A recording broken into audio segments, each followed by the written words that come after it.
তো আপনার আধার কার্ড রয়েছে এবং আপনার পরিবারের সকলেরই আধার কার্ড রয়েছে, কিন্তু এবার আপনার যে জমি রয়েছে সেই জমিরও আধার কার্ড লাগবে, যেটা হচ্ছে ভূমি আধার বা ভূ আধার।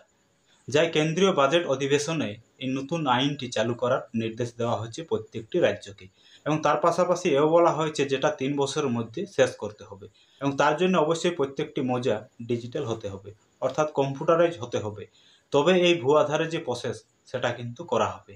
এবং যার কারণে আগের এক ভিডিওতে আপনাকে জানিয়েছিলাম যে প্রত্যেকটি মৌজা বা যে প্লটগুলো অনলাইনে সার্চ করলে রেকর্ড নট ফাউন্ড আসে, সেই সমস্ত প্লট সহ যেসব মৌজাগুলো এখনও কম্পিউটারাইজ হয়নি সেগুলো কম্পিউটারাইজ করার প্রসেস কিন্তু চলছে, যা কিন্তু নবান্ন থেকে ইতিমধ্যে প্রত্যেকটি ভূমি অফিসকে সেই নির্দেশগুলো দেওয়া হয়েছে। তো এই ভূ আধার কি এবং এর মাধ্যমে কি কি সুবিধা পাওয়া যাবে, তো চলুন সেই ডিটেলসটিও আপনাকে জানিয়ে দিচ্ছি। তো অবশ্যই সম্পূর্ণ ভিডিওটি প্রথম থেকে শেষ পর্যন্ত দেখে যাবেন।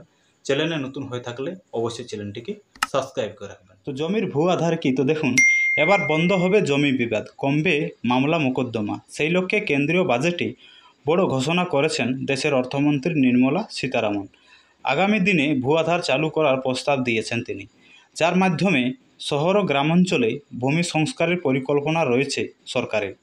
শুধু তাই নয়, এর মাধ্যমে জমি সংক্রান্ত যাবতীয় তথ্যের ডিজিটাইজেশন করতে চাইছে কেন্দ্র। 23শে জুলাই সংসদে বাজেট পেশ করেন কেন্দ্রীয় অর্থমন্ত্রী নির্মলা। সেখানে তিনি বলেন, আগামী 3 বছরের মধ্যে ভূমি সংস্কারের কাজ শেষ করবে সরকার। এর জন্য রাজ্য সরকারগুলিকে প্রয়োজনীয় আর্থিক সাহায্য দেওয়া হবে। এরপরে ভূ আধারের মাধ্যমে ভূমি সংস্কারের গোটা প্রক্রিয়াটা চলবে বলে স্পষ্ট করেন তিনি। বিশেষজ্ঞদের দাবি, জমির মালিকানার অধিকার এবং সেই সংক্রান্ত নথি সংগ্রহের জন্য এটি চালু করতে চাইছে সরকার। ভূ আধারের কাজ শেষ হলে জমি বিবাদের সংখ্যা রাতারাতি অনেকটা নেমে যাবে বলে মনে করছেন তারা।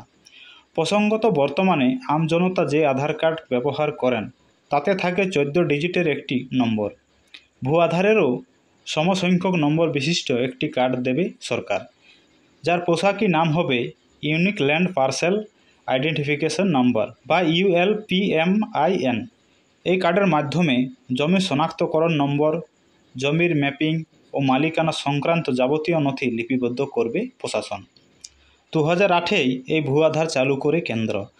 যদিও গত 1.5 দশকে জমি সংক্রান্ত তথ্যের রেকর্ড সংগ্রহের ক্ষেত্রে প্রশাসনিক স্তরে দুরন্ত গতি দেখা যায়নি। কেন্দ্রীয় আধিকারিকদের দাবি, সারা দেশে ভূ আধার পুরোপুরিভাবে চালু হলে সহজে বিলি করা যাবে কৃষি ঋণ। এছাড়াও অন্যান্য কৃষি সংক্রান্ত সুযোগ সুবিধাও দ্রুত হাতে পাবেন চাষিরা। ভূ আধার শুধু যে গ্রামাঞ্চলে বা কৃষি প্রধান এলাকাতে চালু করা হচ্ছে এমনটা নয়। এর মাধ্যমে শহর ও আধা শহরের জমি ম্যাপিংয়ের পরিকল্পনা রয়েছে কেন্দ্রের, যা পুরকর সংগ্রহ ও সরলীকরণের ক্ষেত্রে সুবিধা হবে বলে মনে করা হচ্ছে। শহরাঞ্চলে GISF ম্যাপিংয়ের জন্য বিশেষ একটি ডিজিটাইজেশন উইন্ডো চালু করবে সরকার, খবর সূত্রের। তো এই ভূমি আধারের সুবিধা কী কী রয়েছে, তো দেখুন, স্থল স্তরের ম্যাপিং এবং পরিমাপের মাধ্যমে সঠিক ভূমি রেকর্ড নিশ্চিত করা যেতে পারে।